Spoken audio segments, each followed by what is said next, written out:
Hi friends, సూర్య భగవానుడు 9 గ్రహాలకు అధిపతి. నెలకు ఒకసారి తన స్థానాన్ని మార్చగలడు.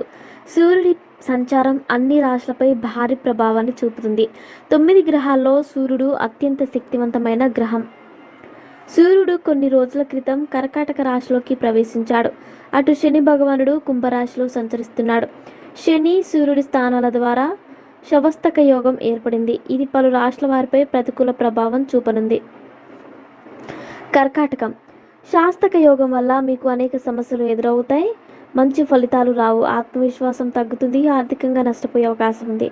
కార్యాలయంలో అనేక రకాల సమస్యలు ఎదురవుతాయి. ఉన్నతాధికారులతో మాట్లాడేటప్పుడు జాగ్రత్తగా ఉండండి. కన్యరాశి.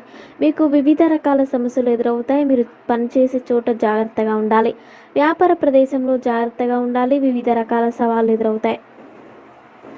వ్యాపారంలో ఎప్పటికప్పుడు నష్టాలు ఎదురవుతాయి. యోగ కాలంలో మీరు నిరుద్యోగాన్ని ఎదుర్కొంటారు. తొందరపడి ఏ పని చేయకండి. అన్ని విషయాల్లో ఆశించిన పురోగతి ఉండదు. ఆర్థికంగా జాగ్రత్తగా ఉండాలి. ధనస్సు రాశి. మీకు చాలా సమస్యలు వస్తాయి. ఆ మేరకు ప్రత్యేక ఫలితాలు పొందలేరు. ఈ నెల రోజుల కాలంలో మీకు వివిధ రకాల సమస్యలు ఎదురవుతాయి. అనేక విషయాలలో మీకు వివిధ రకాల ఒడిదుడుకులు ఎదురవుతాయి. ఆర్థిక పరిస్థితుల్లో జాగ్రత్తగా ఉండాలి. అప్పు ఇవ్వకపోవడమే మంచిది.